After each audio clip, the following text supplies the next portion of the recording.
यीशु के हम, प्रभु के हम, यीशु के हम दीवाने हैं, प्रभु के हम दीवाने हैं।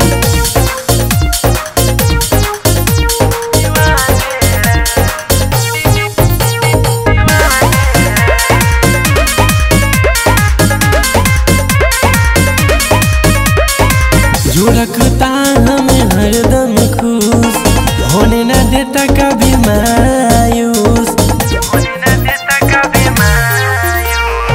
जो रखता हमें हरदम खुश, होने न देता कभी मायूस।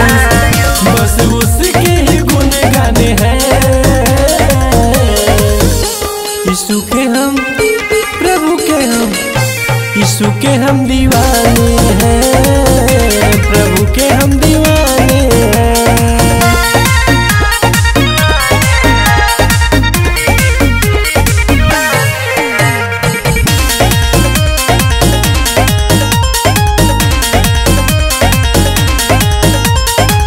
रोगों से हरदम रखता आजाद, पूरी करता सबकी मुराद। रोगों से हरदम रखता आजाद, पूरी करता सबकी मुराद। कि सत्य मार्ग को जाने हैं, यीशु के हम, प्रभु के हम, यीशु के हम दीवाने